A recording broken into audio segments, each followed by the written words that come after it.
October 12th is called to order. Downtown South Lyon. Our first order of business is roll call. Whiteford. Here. Markham. Here. Cavell. Here. Spiz. Present. Miller is absent with notice. Right next to Charles. Phil's Present. office. We have a quorum. This is a double hundred anyway. Terrific. Quorum we have. Let's stand for the pledge, please. And I'm going to ask It's just Mr. fun. Spiz to lead us. Oh, I pledge allegiance to the Flag of the United States of America and to the republic for which it stands, one nation, under God, indivisible, with liberty and justice for all. Thank you. All right, so that takes us to approval of the minutes. Item 4, are there any corrections to the minutes of the previous meeting? If not, we just need a motion to approve the minutes for EDI. I'm moving the minutes. Mr. Whiteford, and supported by Mr. Cavell. And I believe we are doing voice votes. Please prompt the voice. Call the roll. You can do all in favor. Oh, all in favor? Aye. Aye, thank you. Opposed? None? Motion carries. Approval of the agenda. If there is any need for changes or corrections, take those now. I'll move approval of agenda for October 12th, 2022 Economic Development and Infrastructure Committee. Support. Moved and supported. All in favor? Aye. Opposed? Motion carries. Moves us into public comment. Is there anyone from the public who would like to address the committee today? Is there anyone else who wishes to address the committee today? Sans the word else. I'm too committed to the script. Seeing none, I will close public comment. Oh, yes, well, I'll close public comment. Next, we are moving right on into communications, item 7. And we have a quarterly report, Clinton River Trail Project. So we need a motion to receive and file. Moved by Mr. Cavell, supported by Ms. Markham. Is it all in favor? Aye. Aye. Opposed? Is it helpful when I say who makes the motion? Or you're okay? Okay, perfect. Next, that motion carried. So we're into the consent agenda, everyone, and it looks like we don't have any consent agenda. Takes us to the regular agenda. Let's open we need a motion to open item A, Economic Development Veteran Services Grant Acceptance Fiscal Year 23 County Veteran Service Fund Grant. I'll move it. Second. Thank you. All right. I believe Garth and perhaps Ingrid are around to chat with us. Welcome. You have the floor. Thank you. Ingrid cannot be here, but this is a request to accept the fiscal year 23 County Veteran Service Fund grant, which is provided by the Michigan Veterans Affairs Agency in the amount of $255,319. This matter came before the board when we did the original applications, not changed since then. We intend to spend the funding on transportation services, the Smart Bus program or Smart program that has been providing free transportation to our offices in Troy and Pontiac, to support our veteran resource fairs by purchasing Meyer food cards and also purchasing food items from either Forgotten Harvest or Gleaners, and also for marketing, and also for our veterans entrepreneur workshops. And finally, for some outreach material technology needs, which will help us when we're doing our outreach at the Michigan Works locations and other outreach opportunities. Well, I see a couple hands. Mr. Weibert, we'll start with you. Garth, how's all that going? Is it, things going, Everything coming is through going transportation? well. Yeah. The thing that we're excited about is that we're continuing programs. Last year, fiscal year, we kind of tried to create things from scratch, and this year we've got those programs up and running, so we'll be able to hit the ground running once this funding comes, and The Veterans Resource Fairs have been tremendous. So we've got, our next one is November 3rd at the Rochester OPC, and we've already got over 130 veterans registered for that. So we've been averaging about 130 to 150 veterans attending each one of those. So we're going to have one a month throughout the year. In November, we're actually going to have two. We're going to have one in Orion Township on November 17th. Then the next one will be December 16th in Troy, and then January 26th in Wixom. So we're moving those around the county, and they've been a great success. The transportation program has gotten off to a little bit of a slow start, but we've started to market that, and I think that's going to pick up throughout the year. The business workshops, we're going to start those probably up around December or so. But everything, you know, like I said, it's a continuation of what we've done this year, and I think it's going to continue to grow and be a success. Okay, thank you. You're welcome. Mr. Smith? Nope, I don't have any. Any other questions for this? Can you guys hear me okay? For Garth? And I think, Mr. Wiper, you asked, my question was just simply, well, actually you didn't. Garth, if you wouldn't mind, what's the process look like when you go for these grants? Is it you specifically? Do you have some help with that? Do you find that you have enough support in that area? I do the actual application. Obviously, I work through my chain of command with Ingrid, and then she works with the fifth floor and the EOB. But as far as administering the grant, that burden has fallen upon our staff and myself. But we've kind of learned through the years, and I think we've got programs that we've already established this year, so it's not going to be as intensive because we've already got the MOUs that we need set up and the process set up. So I think we'll be fine this year as far as administering the grant and making sure we work these programs. All right, well, thank you very much, and please let this committee know if there's other ways we can support getting help for these important demographics. All right. Thank you. With that, seeing no other questions, we will go ahead and vote. It's so funny how it's so like, what do we used to say? We'll just vote on this measure, and you call the names? Okay. Call for the vote. Wiper, Yes. Markham, Yes. Cavell, Yes. Spiz, Yes. Charles. Yes. We have 5 yeas, 0 nays. Thank you. That motion carried. Thank you, Garth. Next is item B, and a motion to open Economic Development Veteran Services Interlocal Agreement, amendment to interlocal agreement between SMART and Oakland County for Veteran Transportation Program. Mr. Cavell and Mr. Wiper, Support it, thank you. And Garth, apologies, you're on the agenda again. Go for it. No problem. Yes, this is somewhat related to the previous resolution. We're going to extend our Smart Transportation Program with the funding that you just approved for us to accept through June 30th at least through June 30th of 2023. So we need to amend our original interlocal agreement, which expired as of October 1st. Through June 30th of 2023. And we may come back as we get closer to the date. SMART shows that date. We may come back later and extend it to September 30th because we do have the funding to do that. Terrific. Thank you, Mr. Spiz. Thank you, Madam Chair, or Madam Vice Chair. Garth, quick question. You touched on it briefly. Why is it only going through June 30th? Why aren't we extending it? We do have the funds. Do you have any inkling on why SMART wants that date versus something different? I do not. I asked that question of SMART's counsel, legal counsel, because I told them we've got the funding to go through next fiscal year, and then it went before their board and it was approved through June 30th. So I don't know if they're anticipating other programs that may supersede ours. I honestly did not get an answer other than that's what the SMART board approved. Okay.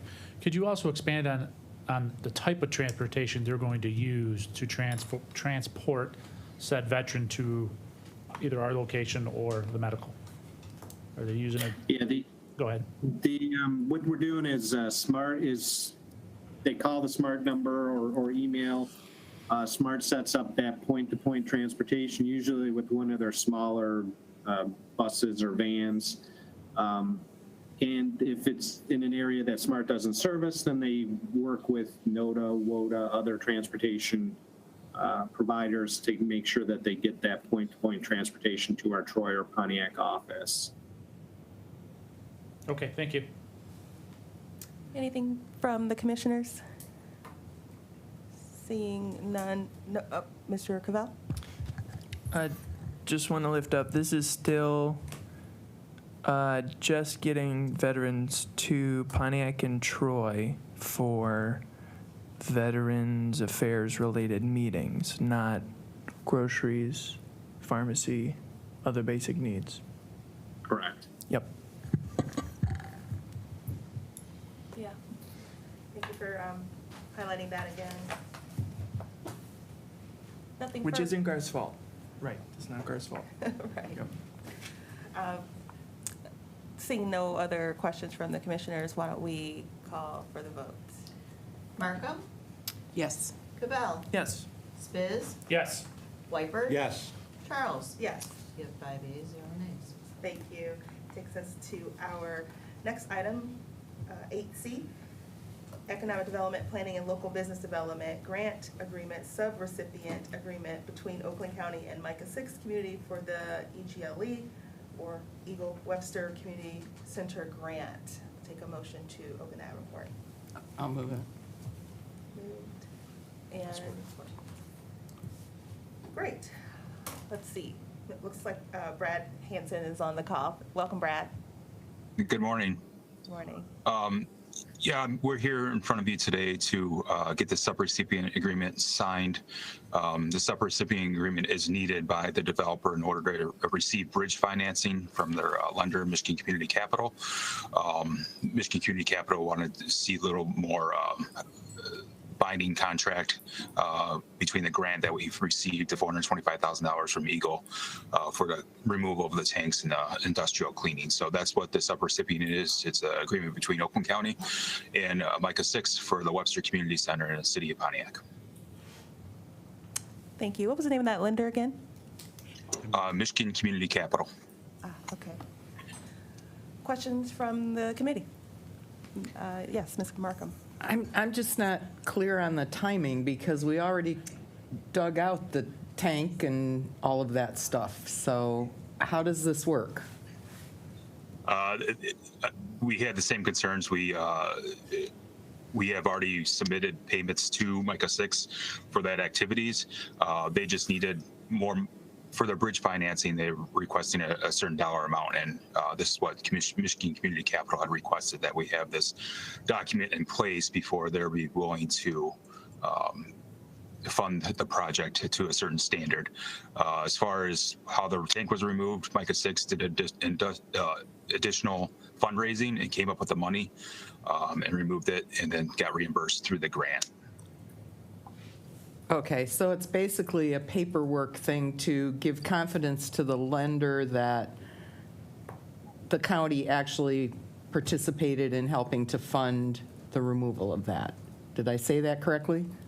Correctly. Yeah, you're correct. It's just our the lender wanted a little bit more security paperwork to show the relationship between Oakland County and Micah 6 and $425,000. Okay, thank you.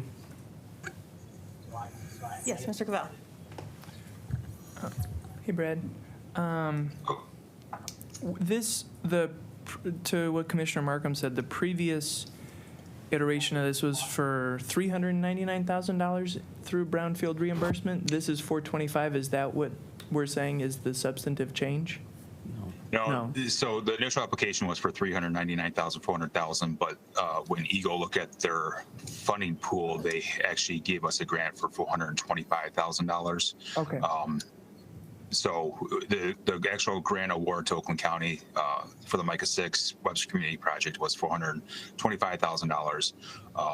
Obviously, some of that's already been used for the removal of the tank, but there's still a lot of work that needs to be done out there. So they need the bridge financing, and so this is where this came in to do some paperwork for Michigan Community Capital. Okay, gotcha. Thank you. Any other questions? Seeing none, let us call for the vote. Cavell, Yes. Spiz, Yes. Wiper. Yes. Markham, Yes. Charles. Yes, 5 ayes, 0 nays. thank you. Motion carried. Thank you. Thank you, Brad. Next is item 5, or you might think of it as item D. Yes, Facilities Management Lease Amendment Number 2 for extension of the Sheriff's Office lease at 2470 Elizabeth Lake Road, Waterford, Michigan. A motion to open that report. Thank you. Supported by Mr. Spiz. And welcome in person, IRL, as they say. Yes. Mr., is it Zakos? Paul Zakos, yes. You Yep. have the floor. Thank you. Yeah, well, it's been a while, a couple of years since I've been in person, so. Welcome. If you're not familiar with me, I'm the county's property manager. I work under Ed Joss. And I handle all the leases, purchase and sale of property for the county. So it looks like I was working this past year and then everything came to fruition at one time. I have 4 for you today. Yes. 3 lease renewals and 1 MOU. So the first one, excuse me, the first one here is the renewal of a lease at the Quality Pontiac. We call it Quality Pontiac. That's a 47,000 square foot building. The sheriff's office stores the vehicles and operations there. So it's an important property. We had to retro this lease because it looks like it goes back in time, but as the lease options came up, we wanted to renew them, but then legal said, hey, we better just get a new lease, and that's what we did. So we renewed it for 5 years.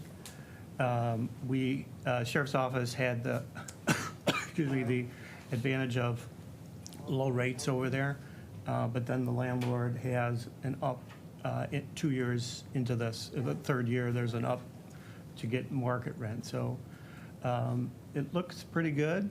We spent a lot of time with the landlord, and we're recommending that the board approve this lease. Thank you. You dropped some interesting terms there. So, any questions from the committee? I do. Mr. Smith? Thank you, Paul.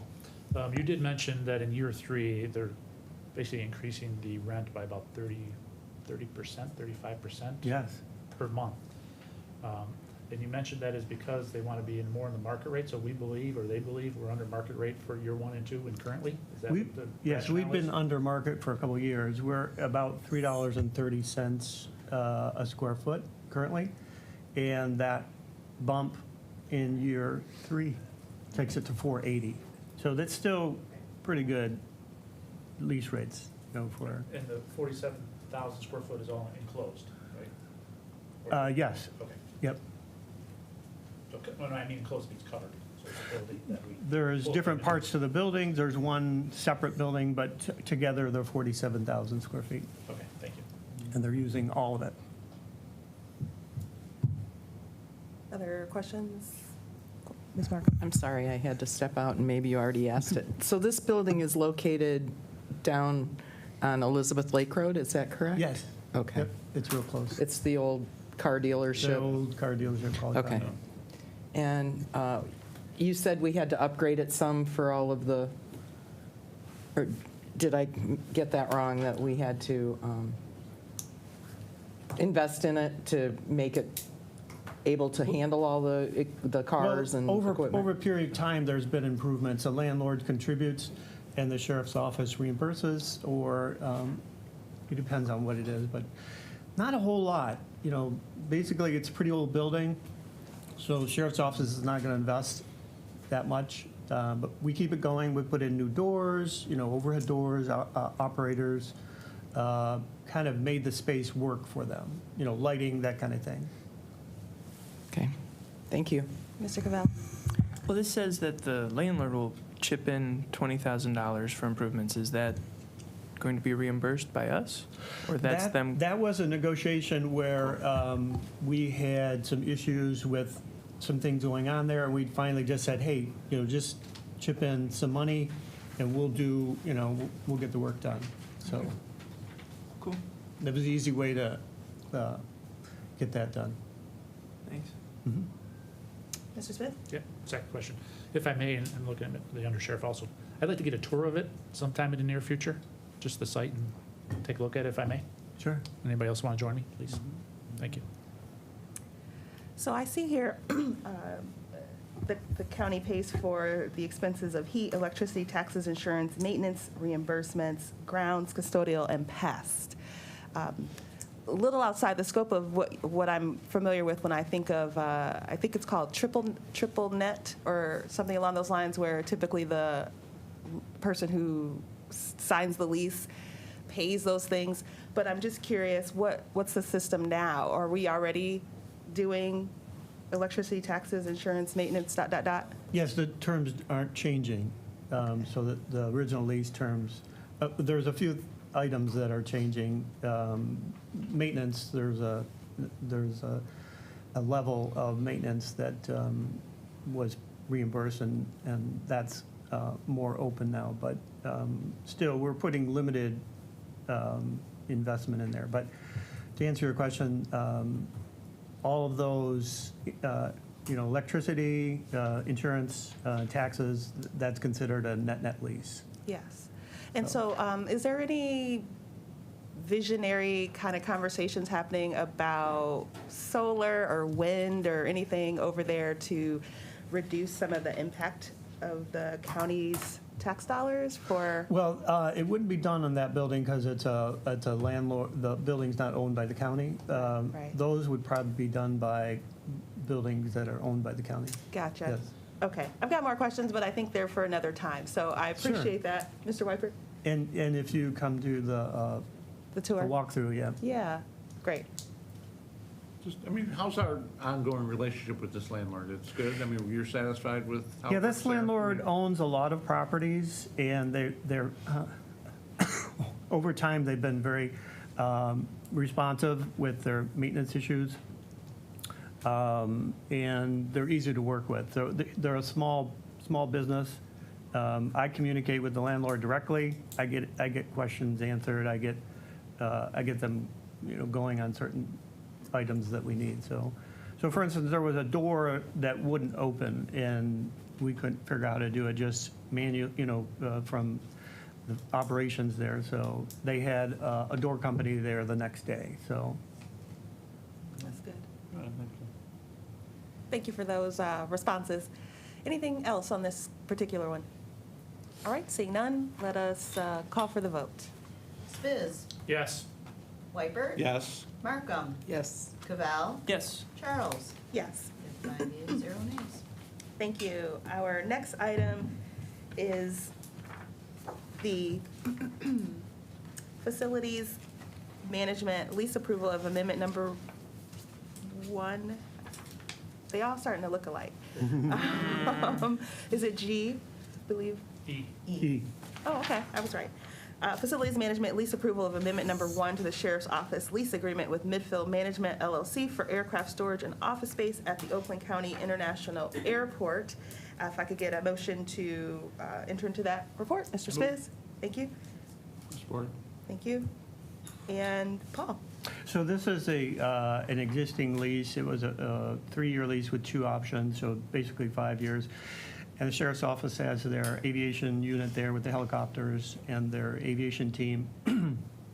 And there is a hangar where the helicopter's at, and the services that are provided in that contract, in that lease. It's a wonderful location, and they love the service of that provider. So they looked at where their team is, and there's a space right next to that, and they wanted to ask that landlord if they could take over, and that's what we did. So we worked on getting the landlord to do the build-out, and then sheriff's office can add 1 or 2 people to that location. So really, this amendment is really just saying, we're taking a little more office space, and here's the rent. So that's really what this is. Thank you. Questions on this item? Item E. Mr. Spitz? Thank you, Madam Chair. You may not know this answer, but Gwen, you may. I'm assuming this is in the budget for next year from the Sheriff's Department.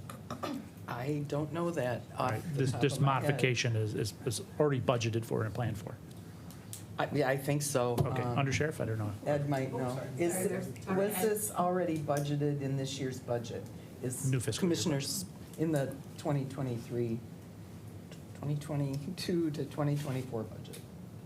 So you're talking about item E, that's? Yep. Right. The increase, because we expanded space, so I'm assuming there's an increased Over at cost the airport. to the Sheriff's Department. Yeah, So it's in the budget already. No, they took it out of contingency, well, it's in the contingency budget, and they're moving it from contingency into the sheriff's office budget. Okay, thank you. So, Okay. It's not, but it's going to be. But it's if not, you but it vote. is. yes. Yeah. If you look at, If we all vote yes, maybe. Maybe we all vote no. there's actually an Get rid of it. attachment that might be illuminating on that. It does say 2023-25 budget is amended as reflected in attached Schedule A, which does highlight 23, 24, 25, how it's laid out, if that's helpful at all. All right, let's vote. We got it. Any other questions on this? Alrighty. And the only thing that stood out to me was I was just curious where it says facilities management, sheriff's office, and corp counsel have negotiated and approved it. So it sounds like the stakeholders have been at the table. So- Yes, all 3 departments working to get the amendment to the lease. Yes, awesome. So then with that, let's call for the vote. Whitebird, Yes. Markham, Yes. Cabell, No. Spiz, Yes. Charles. Yes. You have 4 yeas, 1 nay. Thank you. Moving right along to item F, Facilities Management Lease Amendment Number 1 to agreement with AT&T for equipment, room space in the Oakland County Courthouse. Call for a motion on this one. I'll move it. Thank you. Supported by Ms. Markham and Paul. Yes. So this is a existing equipment room in the basement of the courthouse, and it's an old Centrex system. IT reviews their use of it every, I don't know how often they do, but this lease came up for renewal, and when we talked to IT, they said we need it. So basically think of it as a backup system to the phone system. And then AT&T doesn't pay for the space, so it's a zero lease, but IT pays for the services that are potential for that. So basically, we're giving another 5 years with a 5-year option at AT&T's option after 5 years. So we just need approval of this renewal of this lease, basically. I'm going to start with Mr. Spiz. Thank you, Madam Chair. And Mr. Tim, this is probably more directed towards you. Since this is the Centrix system, what's the long-term strategy for that system? And how long are we going to need this space? Because I know technology is changing in the phone industry. So how long are we going to need at least this space to them? And So there are a number of initiatives currently in the works. We're implementing the voice over IP system. That is nearly complete for traditional phone service, but we are still dependent on some external vendor services, and this particular system is only emergency backup in case we have a catastrophic failure with the voice over IP system. Now, to your point, even Centrex is changing from a technology perspective, and from a business continuity perspective, we also have, most of us carry cell phones, and that has become a backup communication mode for many of us, in our personal lives as well as even operationally. But there are spots in the county, in fact, this building is one. There are other spots in the county campus where cell phone coverage is really not very good, depending on your carrier. And all of those signals are affected by, in particular, this building, the courthouse building proper. There is a significant amount of reinforced concrete, which does not carry wireless signals very well. So there are a number of reasons to look at, again, from an emergency or business continuity perspective, certain areas of the county where we'll always have some amount of backup communication function. Emergency operations is another one where we have multiple layers of backup. Thank you. Mr. Weipert? Was there one point where we were doing this 1 year at a time when we were talking about keeping the copper and the Centrex or no? There are actually some other contracts that we have with Windstream, with AT&T, for some of our long distance provision, and also some of what's called local exchange provision. Those we have renewed. I have brought those into the Finance Committee over the course of the last couple years with 1-year renewals while we're doing the voice over IP implementation, because those eventually will go away and be replaced completely with the voice over IP service. Okay. Sorry, I was mixing that up. Okay. Yeah, we've got probably 20 contracts with telcos for data circuits, voice circuits, long distance, local. It's very complex. Yeah, thank you. You're welcome. Mr. Cavell?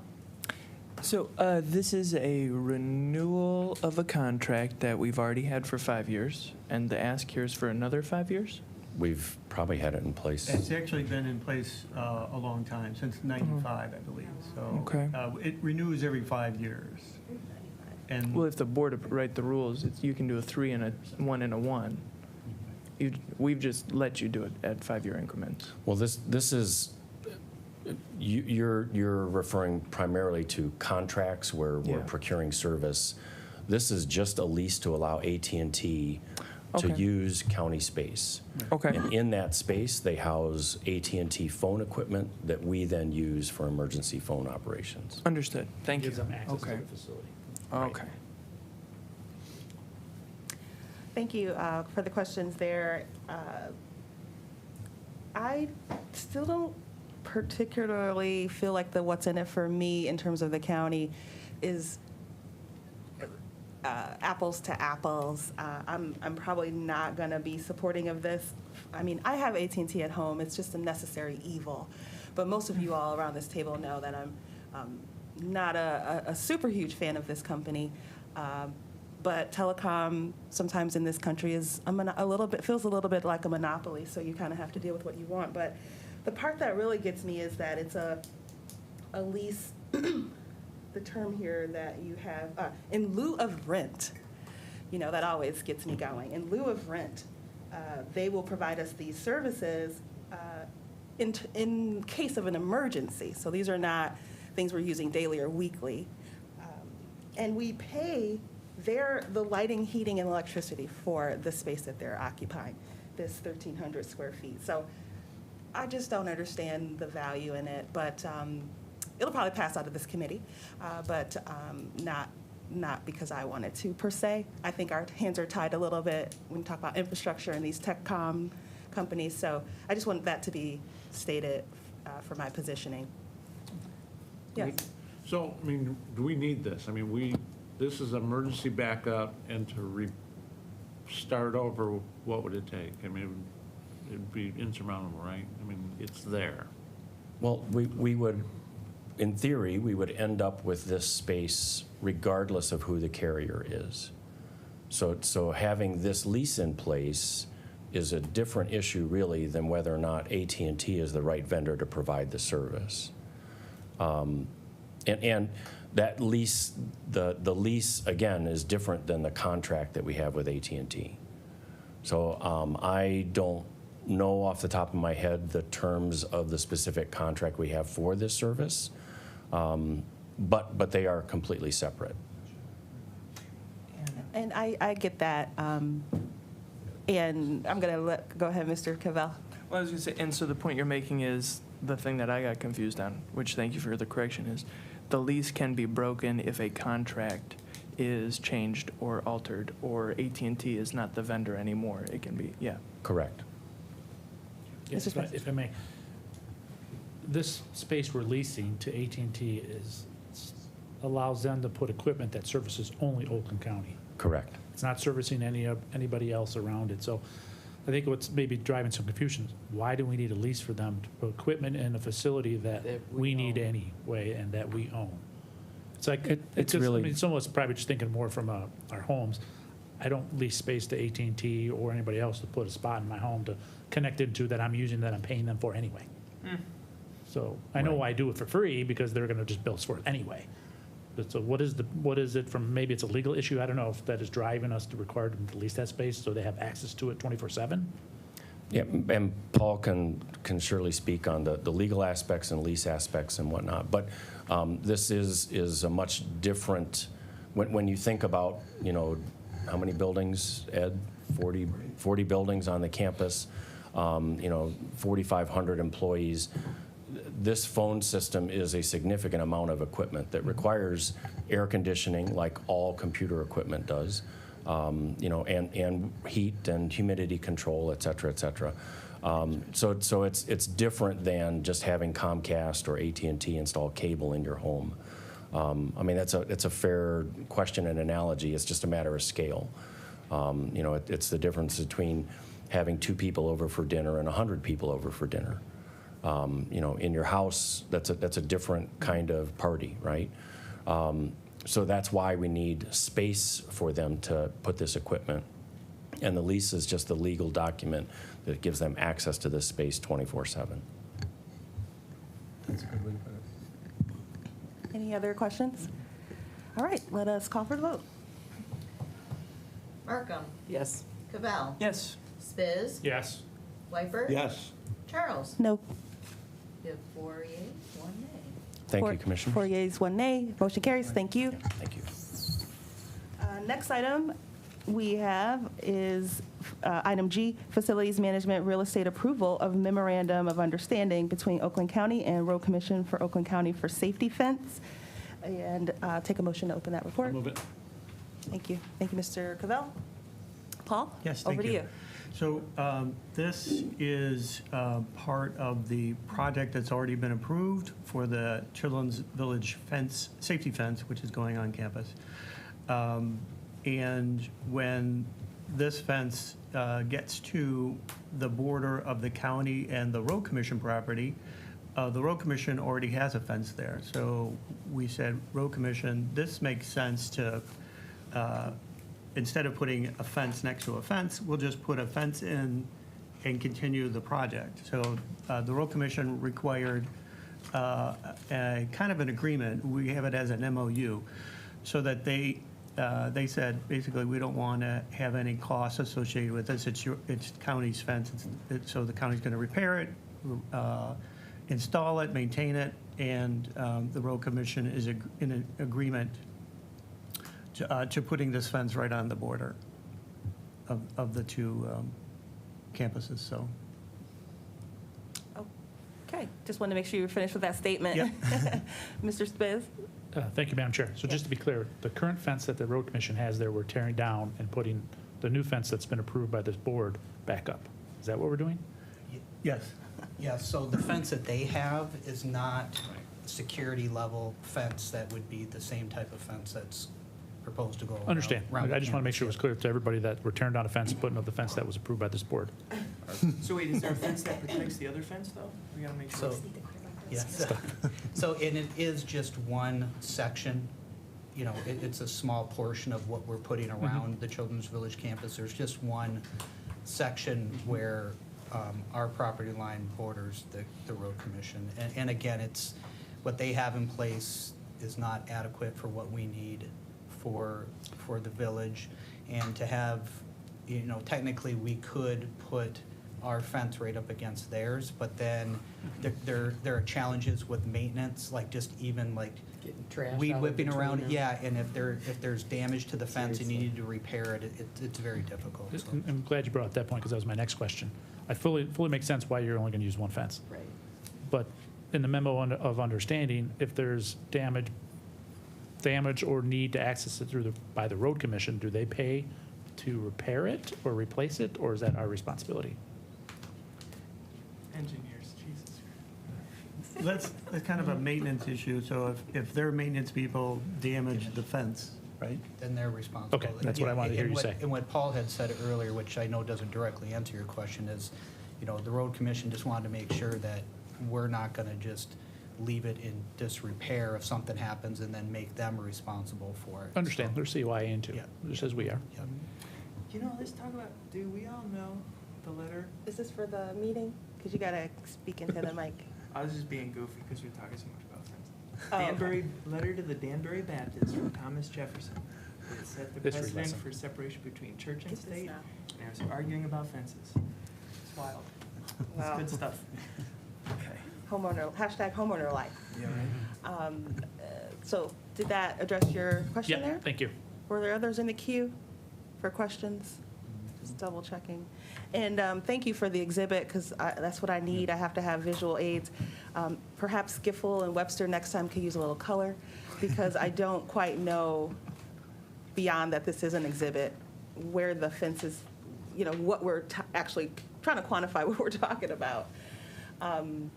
But nonetheless, I have a week or so to look over this for the main meeting.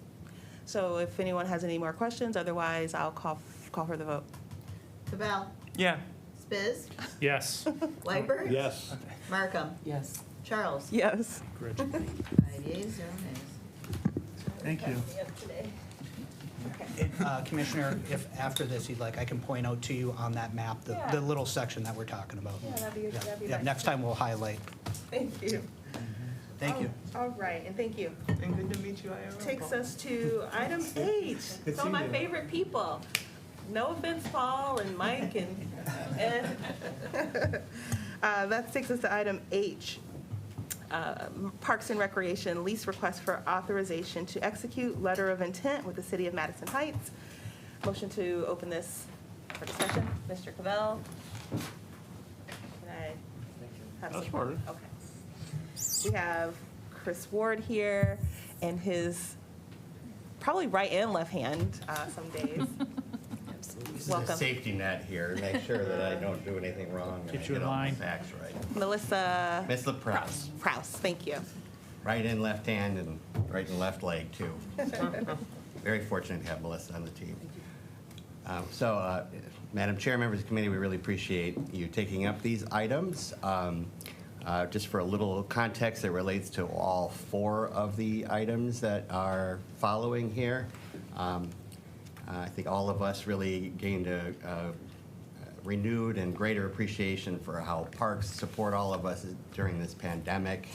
And that's been evidenced through skyrocketing attendance that just continues to grow and grow, even as we're moving towards a little bit more of a post-pandemic world. And with this in mind, this Board of Commissioners passed a resolution back in March that invited the Parks and Recreation Commission to develop and present to you up to $15 million in proposals to spend American Rescue Plan funds in support of park improvements and outdoor recreation in Oakland County.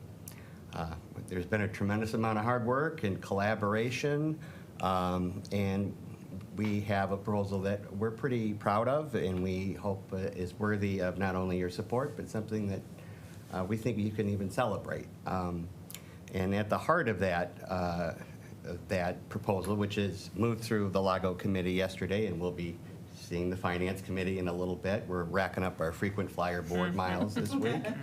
But at the heart of that are some really exciting win-win agreements that we have reached with local governments that represent some of our more urban core population centers and communities to really utilize these funds as a catalyst to make a game-changing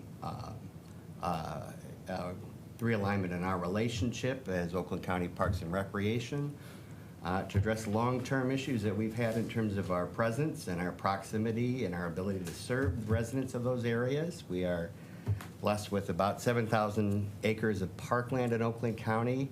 And of that 7,000 acres, only 24 acres are located in majority minority communities or in that section of Oakland County that's south of 12 Mile and kind of Farmington Hills on straight over. to Hazel Park, where about 30% of our population lives.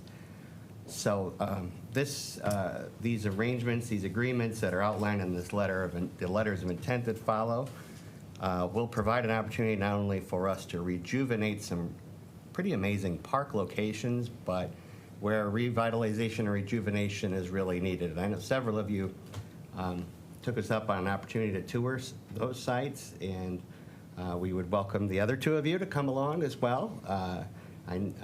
I think several of you really enjoyed, especially getting out on the golf carts and running around the park in Southfield. But I hope that all of you that were able to visit were able to see really the potential there. But in each one of these cases, either chronic underinvestment, deteriorating infrastructure, or outdated recreation amenities have made these park locations underutilized, and in some cases not even utilized.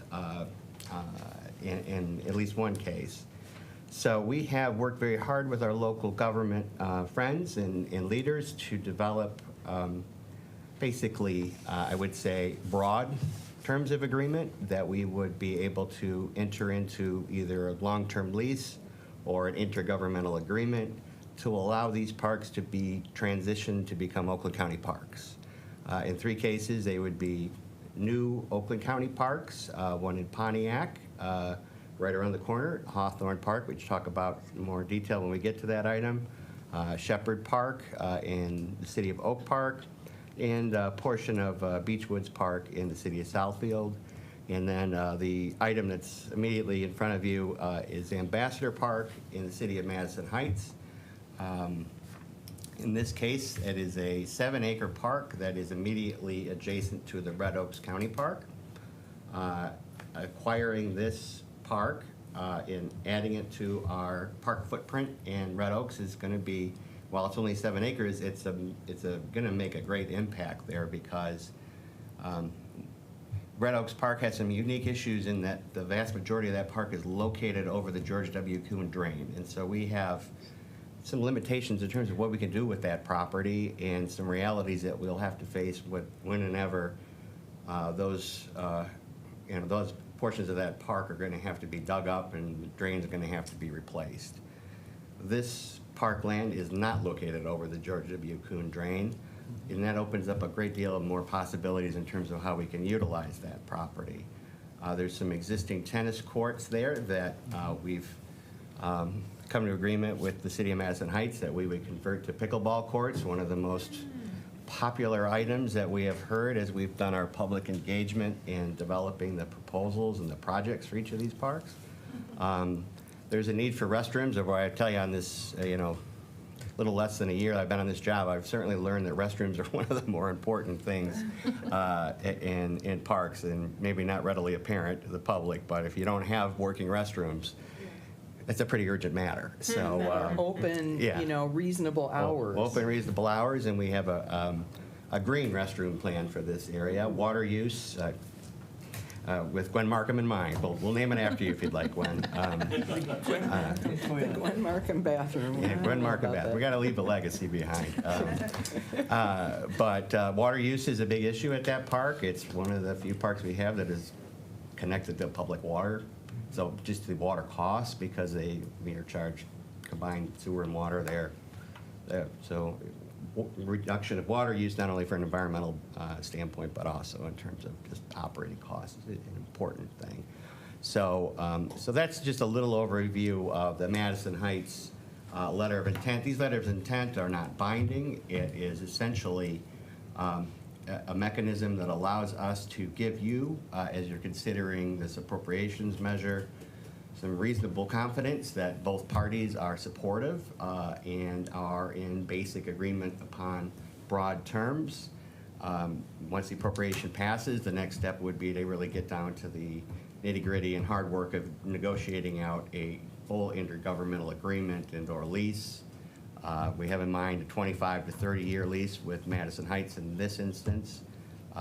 We've had a great relationship with Madison Heights where our nature center is there, and the Friendship Woods is another lease. Actually, I think the entire park is subject to one lease or another, whether from the Water Resources Commissioner or the city of Madison Heights. So I've called it, as we've met with these governments, kind of either a pre-engagement or an engagement, and the hard work of the marriage is coming in the future. So with your authorization, which is required under the property acquisition policy of the county and your board rules, this will get us to the next step, if that appropriations measure passes, to get us into the full negotiation and intergovernmental agreement part of this, which would then come back to you for final approval. So this is not the last time you'll be seeing this.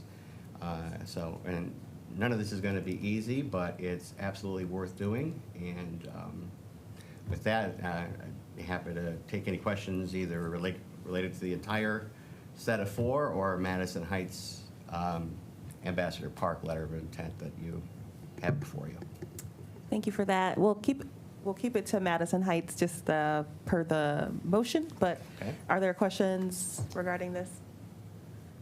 Mr. Bell? I just had a comment that this is extremely comprehensive, and having gone on the tour, you've really done your due diligence, and I think it's going to be $15 million well spent. I know that's not exactly about the LOI, but also just to say it would have been done a lot faster if you were trying to give away 3D printers. So thank you for all the hard work. No comment. Any other comments, questions? This is exciting. I feel like it's been a little bit of a whirlwind quarter for me, so it's not surprising that Ambassador Park I feel like I missed it in the conversation a little bit, but it looks darling. And I know there's been a lot of conversations about Red Oaks and how to best support that, as well as the drain system there that, unless you're a commissioner, you really don't even think about that GWK. So nonetheless, thank you for your hard work, and we'll go ahead and call for the vote. Oh, just go for it, Mrs. Markham. have a couple of questions. So Madison Heights specifically, I heard the conversation yesterday about Red Oaks. I listened in. But generally, how did you talk to the residents about what you want to do here? Did you talk to the residents? And how did you do that, and what kind of feedback did you get? So this is a bit of a tangent, but if you'll bear with me, because it kind of crosses over to the other half of this discussion. One of the more, I don't want to say controversial, but it's brought a lot of attention. We did take a look at the potential of converting the golf course at Red Oaks, which has a very strong user group that has been very vocal. And then we also have gotten a lot of feedback from the city of Madison Heights especially. We've done focus groups that are on the other side of this issue that really would like to see us move forward with converting the golf course to a public park that's open to a greater audience than the limited number of folks that are golfers there. The real issue that has kind of plagued that golf course forever is that it is the one that requires the greatest amount of our subsidization. And we have a policy that I think is right, that we should not be taking money out of our taxpayers' wallets and supporting and subsidizing somebody to play a golf game.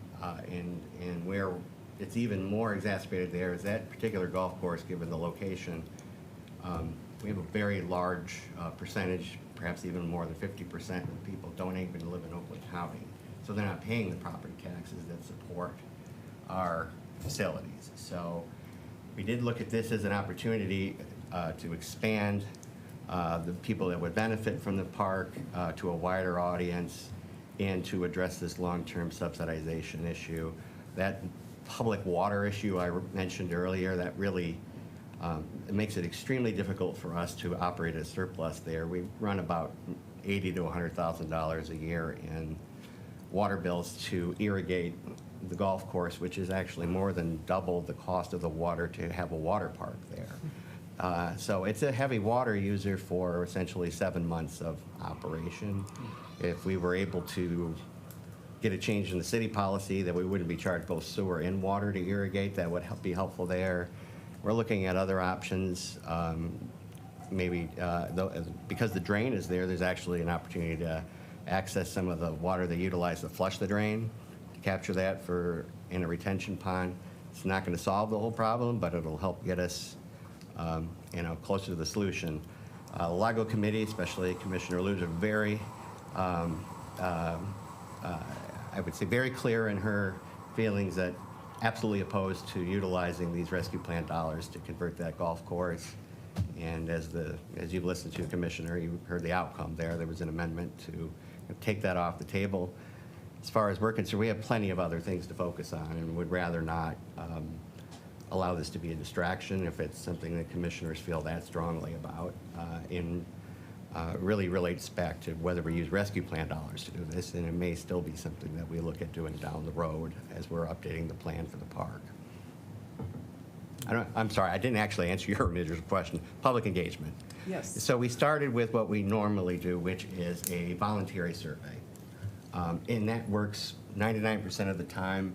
When you have a situation like this where there's an intense amount of feeling on one side, what we found is that it got a bit abused. We did not have really the safeguards there that people couldn't fill out the survey more than once, and so people were actually online promoting, hey, fill this out 5, 6, 7 times. And so when we were able to track back a significant number of the responses to IP addresses, and of those, I think, what was it, 75% of those people were on one side, and I think you could probably guess what side that was. Yeah.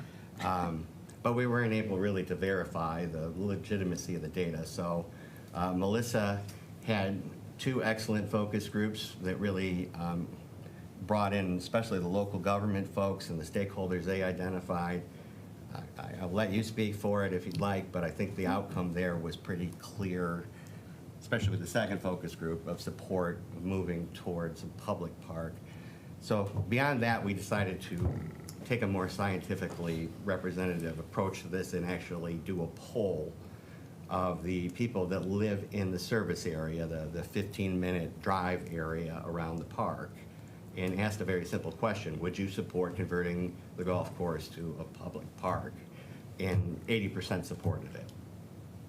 So, we feel that there's reasonable support for it. Our commission is struggling with this issue because it is a popular golf course, and if there's a route there to get it to an operating surplus, my sense is they probably would prefer to stay on that course. We had a banner year there, golf. Surprisingly, after 20-some years of steady decline, is in an amazing resurgence right now. That we thought maybe COVID, the worst of COVID, it was a limited time, but this year was even more popular than the year before. So those are all things weighing on the minds of our commissioners, and our plan had been to really study the issue in depth, do some public hearings and meetings with the community, really lay out for the public what this would look like, what, visually, what those alternative uses are. And, but with the action of the committee yesterday, as I said, it's really, I guess I would say, not the hill we want to die on, and we want to focus on where we get the broadest support and move this forward. So always, and I know we've got another shot at this in your committee, and maybe we'll talk about it some more, but it's not an easy question. And whereas I think everywhere else, I think we've got pretty good solid consensus on everything that we've put together here that's backed up with public engagement and surveys. Well, that's Sorry, that'd why be I a asked long the answer to your question. Well, but that's why I asked it, because I do want to make sure that you really talk to the public around all these. I know we're talking about Madison Heights, but Yeah. I'm assuming you did the same kind of thing. We did, when it relates to these additional parks, this public engagement and master plan process that we have to follow like a local government, and it's a key part of getting state funding out of the trust fund that supports parks and recreation.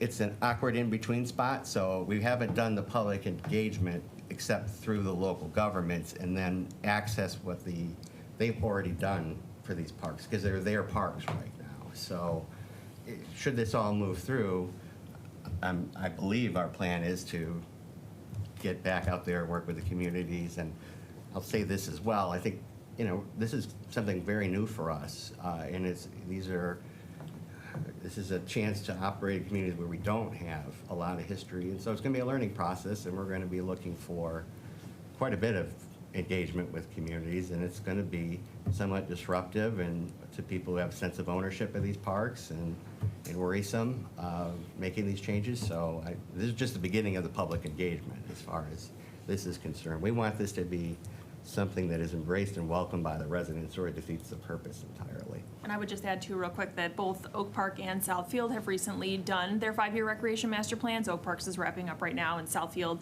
already had a great plan for Beechwoods, and a lot of what we're looking to do lines up perfectly with what they were looking to do as well. So we kind of can rely on all the public engagement and great support that they had for those rec plans as part of the process too. And each one of these passed unanimously by the city councils, and Commissioner Charles represents several of the communities. I think it's fair to state they are not only supportive, but really quite excited and looking forward to moving forward with these. Well, I will only make one more point, and that is, this is the overall plan that you're thinking about with the new millage and all of that. I think that story needs to be told consistently over time so that people recognize that they're getting good government when they decide they're going to fund a millage increase like this. Here's what we did with your millage increase. And maybe it's not this year because it's still all in the brains and but I really hope that going forward, we publicize what good things we have done. Looking at Beechwood, for example, how quickly a golf course can go fallow without any attention to it, right? I mean, how long has that been? 5 years, maybe? 3 years? Yeah, I was out there It's with like the Great Plains. Commissioner, ex-Commissioner Nancy Quarles, right? And she's like, I used to play this course every week. That's one of her favorite courses for a quick game of golf. But now we're going to turn it into something really quite different. And I want us as a county telling that story. We are taking care of the whole county. We acquired all that property up north, years ago when it was really cheap, and turned some of it into golf courses and, that sort of thing. But making Oakland County parks serve all of Oakland County is a message that we're going to have to tell more than once, right? Fair point. So I would like to see thinking about that in the future. We're going to be on it. We're already talking about putting together some press stuff jointly with the board and the county executive to kind of kick that off. But to your point, as an organization that is primarily supported by millage funds, our ability to provide equitable benefits to everybody who pay into those funds is really very important to us. And this is a really kind of a once-in-a-lifetime opportunity to reset the tables there. So it's exciting for us.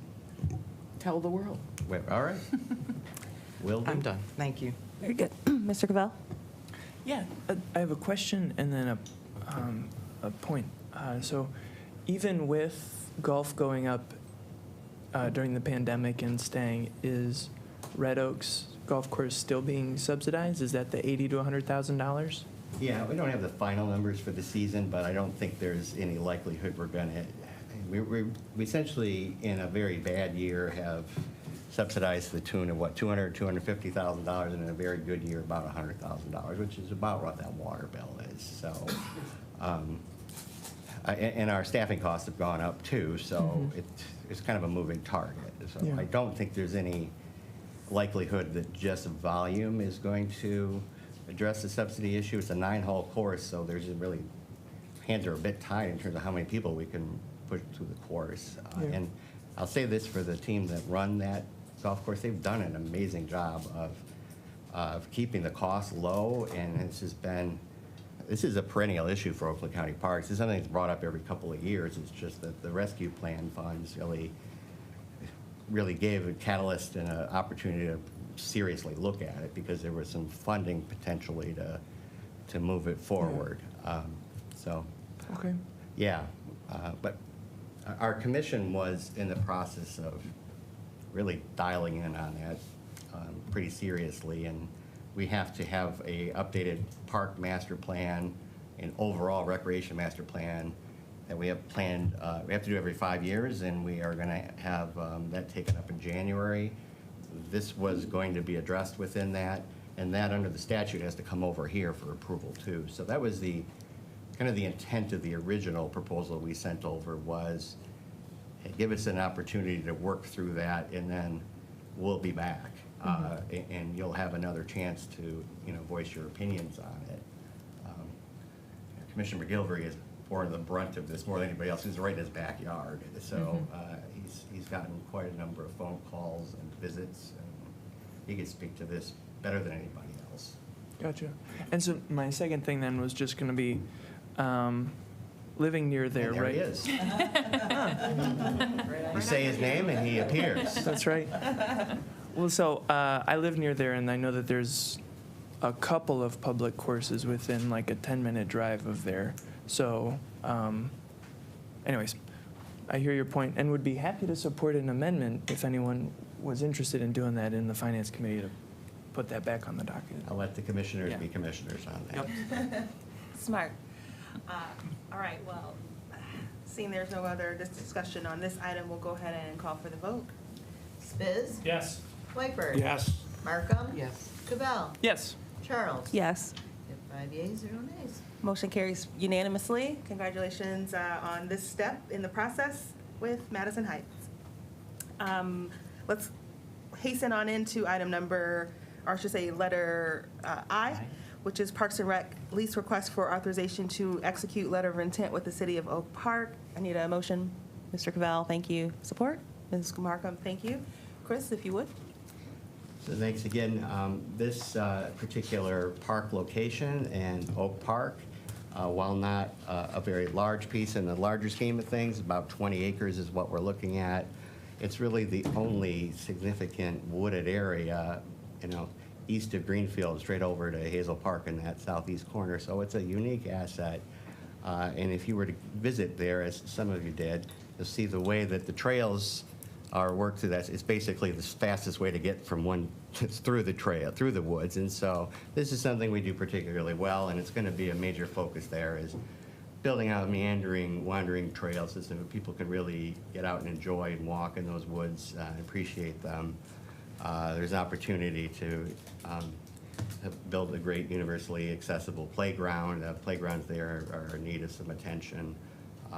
And there's pavilion space, public gathering space is very important, especially in the urban communities, for family gatherings and other events. And so we're also, there are pavilions there, some of which are kind of deteriorating, so we were going to make some investments there. So at one point, we were looking at operating a nature center out of a former cable commission building, but the city's made some change of plans, and so I think we're going to move away from that and have adjusted our plans a little bit so that we can work with Hazel Park to do some joint recreation facilities, which we can talk about in finance. So that's a general overview. I know Commissioner Charles represents Oak Park, and she's been part of several meetings we've had with them. Charlie too, for a while.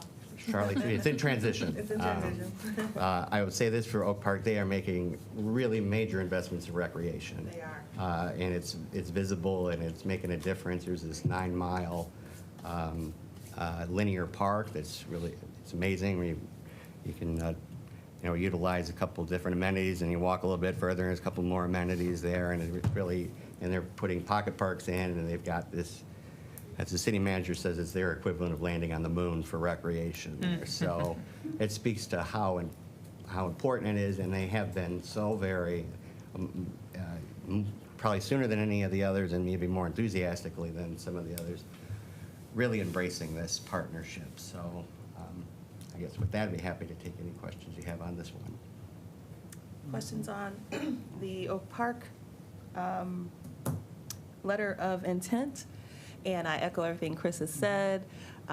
In fact, as a person who represents Oak Park but doesn't pay taxes in Oak Park, I'm a little jelly and want my city, the one that I live in, to get some stuff going. So hopefully. We're going to take care of that on Yeah, I item down know. there. So let's go ahead and call for the vote on item I. Whitebird. Yes. Markham. Yes. Cavell. Yes. Spiz. Yes. Charles. Yes. 5 yeas, 0 nays. Motion carries unanimously. Congratulations. Item J, motion to open Parks and Rec lease request for authorization to execute letter of intent with the city of Pontiac. I'll move it. Thank you. Moved and supported. Mr. Ward, over to you. Thanks, Madam Chair. So here again, another agreement that we've worked out basic terms with the city of Pontiac, Hawthorne Park, which is literally probably 1.5 miles away from us here. A great example of where the basic elements of a great park are there, but just lack of funding and investment over time. The infrastructure there has deteriorated. If you were to visit there right now, you'd find boarded up restroom facilities with holes in the ceiling, and just overall general conditions there are not conducive to really create a welcoming environment where people can enjoy the park to the extent that they really should. There's a great opportunity there where Upper Silver Lake is at there's access to Upper Silver Lake there. There's quite a bit of invasive species there that we will need to work on over time, but as we address that, you're really going to create a great aquatic recreation opportunity as that lake connects to a whole chain of lakes that then connects to the Clinton River that circles straight through Waterford and comes right back down to Pontiac on the south end. So longer term, I think there's a great vision to enjoy it. There's a disc golf course there that the city actually, it was an association that put together, and it's a great disc golf course. Needs a little bit of attention that we will give to it, but that's something that's going to be an amenity we can put into use fairly immediately.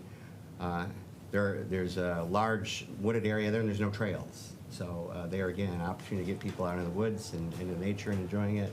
So long story short, the opportunities are endless there to make that a much better park by investing in it, operating it to the standards that Oakland County Parks pride ourselves upon, and just continue to invest and build on those successes. So we're excited about Hawthorne Park, and we'll be having some efficiencies because we're going to be able to share staffing and operations out of Waterford Oaks Park because it's right here. So it's very doable for us. Great. Ms. Markham. I used to go to day camp at Hawthorne Park when I was a kid. And Pontiac Schools had a program too. They'd take us all out to Hawthorne Park and do campy things and crafts and all that stuff. And I'm glad to see us, once again, taking a park that has not had the love that maybe it's needed to become the park that it can be again, to serve Well said. a fairly large population. So I am all in support of this. Thank you. We've learned that's how the park was named, after Hawthorne School, which was named after Nathaniel Hawthorne. So Right. we're going to have scarlet letter days there maybe. Oh, boy. All right, let's call for the vote. I think we're all ready for that. Markham. Yes. Cavell. Yes. Spiz. Yes. Whitebird. Yes. Charles. Yes. 5 yeas, 0 nays. Unanimous again. All right, motion carries. Let's go on to item K, a motion to open Parks and Rec lease request for authorization to execute letter of intent with the city of Southfield. Mr. Cavell and Ms. Markham, thank you very much. Mr. Ward? Thanks again, Madam Chair. And I specifically want to call out and appreciate the efforts that you particularly put in at a critical hour to help work through these issues with the city council and allow this letter of intent to come to fruition. We're excited about this park. Basically, Beechwoods Park, large portion of it was dedicated to a 9-hole golf course that was closed about 3 years ago. And as Commissioner Markham mentioned, you'd be amazed how much changes, how much nature takes back in a very short period of time. But it's a great location, and it is the possibilities there are tremendous as well to provide a great nature park experience, and to do it as neighbors to a city park that will remain Beechwoods Park as we operate this as Southfield Oaks, where we'll really complement each other. They're going to have more active recreation there. They have a beautiful recreation center. And they plan to put in a splash pad and a new playground. So we're going to focus on nature, and they're going to focus on more active recreation. We're going to work together. We're going to share resources. That's our plan. Share maintenance facilities and equipment, and complement each other. So I think it's a good start to what we hope to be a really good partnership that will benefit the residents of the area. This park is not only located in the city of Southfield, but it's really on the southwest corner of the city, about a mile from Farmington Hills. So it captures a much wider audience than just Southfield residents. And altogether, these, I will say, as we look at our map of coverage, this is going to make a major difference in wiping out those gaps in our 15-mile, drive area, and really open up our ability to serve a much larger portion of our residents. And we'll be back with another park that's not part of ARPA, but down the road at Turtle Woods Park in northeast Troy, that will cover an even, another section of our map that is going to largely eliminate most of those gaps, I think, is fair to say. So with that, I'd be happy to take any questions. I mean, the one issue with this one is we're going to work on a joint new entryway and parking lot together, and that's mentioned in that letter of intent. So we'll be covering that in the intergovernmental agreement and locking down the park improvement plan and the projects we're going to do there. We're excited about this park. Ms. Markham? Yeah, you mentioned that the community is going to take care of the other part, their part of the park. It's going to be a Southfield park.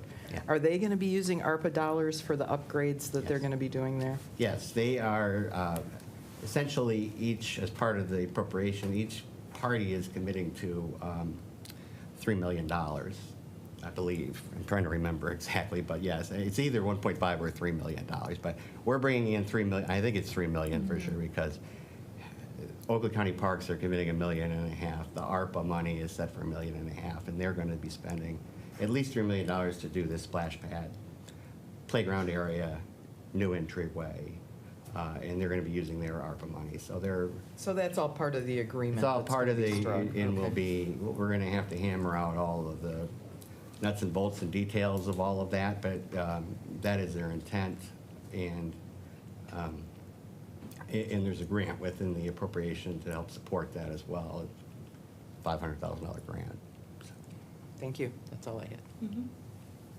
And also, just where it's situated over there, just south of 9, still lends itself to that wonderful vision of a whole 9-mile corridor from your area of town all the way over to the folks on the east side of Oakland County. So that's exciting.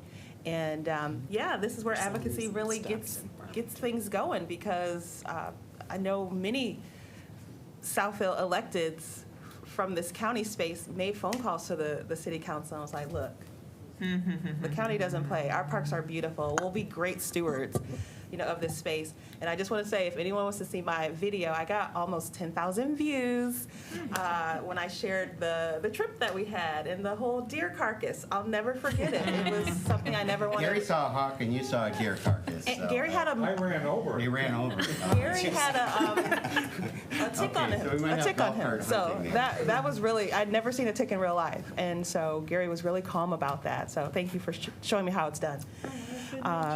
Yeah, nature. So let's call for the vote unless there's other questions from the committee, and we're right on time. Cavell. Yes. Spiz. Yes. Wiper. Yes. Markham. Yes. Miller, or Charles. Yes. So sorry. It's okay. 5 yeas, 0 nays. Unanimous. 4 for 4. Thank you for great presentations today, Thank you. and the motion carries. Thank you for your support. Thank you. Is there, this takes us right into public comment. Our second public comment, you can speak on anything, doesn't have to be on the agenda. Is there anyone here who would like to address Other the? business or? Oh, yes, it comes right after this. Anyone from the public like to address the committee? Seeing none, that takes us into item 10, which is other business. And I believe we do have something Yeah, from, I'll take 2 minutes, and thank you for indulging us. Joshua, can you come on the internet? Oh, I was wondering who OSHA was. Yeah, good morning. Good morning. Is there anyone else talking about basic needs and the need for them, basically? Hi, Charlie. It's Leah McCall. I'm on here for a couple minutes with you. Okay, great. So just to take 2 minutes of time to lift up and surface something that we're seeing around the county, thanks to Joshua from OSHA and Leah from Alliance for Housing. But we have a couple of kind of crises colliding into each other. We've had a program called Sierra, which has been running throughout COVID that has just ended. So then, as people can attest, there's this huge iceberg or this looming cliff of thousands of people facing eviction because they cannot afford their rent due to COVID, they cannot afford their utilities due to COVID, and then also the basic needs that go into that. So I just wanted to lift this up. This is something that I think has been talked about around our caucus at least, but I want to just give a couple of points. So Leah, can you give us a couple of data points about what's happening and what you've done in the last year and what the need looks like? Sure. Thank you, Charlie. So I think, really, what we have done with the dollars that we received for the COVID eviction rental assistance program is not to be matched, right? We know that this was a sort of a anomaly of assistance that we were able to do, but I can tell you we had 28,000 applications. By the time we, rejected individuals that were not eligible, connected them to other services, or they were duplicates, we assisted 18,000 households across Oakland County. Highest zip codes, Pontiac, Southfield, Oak Park, probably not a surprise. But I will say, and two, that we have helped in pretty much every zip code in Oakland County. So this was not a area that didn't affect, the entire county. So I think, as we move forward, we are not looking to replace this. We are just looking to, continue to help to keep people in their homes and not become homeless. Even though there's an affordable housing issue in our community, I think we have talked about and have things coming up in the future to address some of those needs. But in the meantime, going from, helping 18,000 households to zero, basically. I think we have a few $100,000 available for this type of activity. We'll be in, a very distressed area and very high need for keeping families housed. Thank you, Leah. And then Joshua, can you talk about the utility need, or particularly about MEEP? Yeah, so MEEP is the Michigan Energy Assistance Program, and also receives some of those dollars through the state. We anticipate we'll receive about $100,000 for this fiscal year, which runs October through September. And to Leah's point, some of the dollars compared to the pandemic funds that we received, the SARA program for utilities helped with about $7 million across Oakland County. We had a CARES program at OLSA, and that helped with around $1.8 million in utilities. So just the scale of need that we saw during the pandemic, and starting now in this new fiscal year in October, all of that funding has ended. So we're kind of back to our normal funding, but we still anticipate that need will be extremely high. Thank you. So then please just be aware, so Leah talked about 18,000 families looking to be kicked out of their houses, particularly in Southfield, Oak Park, and Pontiac, due to inability to afford rent or utilities. What Joshua was just saying, there's already a list in OLSHA for the MEEP program, which went, like you said, from $1.8 million to $100,000. So we're going to have, as people have been saying about inflation, a hard landing. So there are like thousands of people that are like 90 days away from being evicted, particularly in Southfield, Oak Park, and Pontiac, but also every zip code in the county.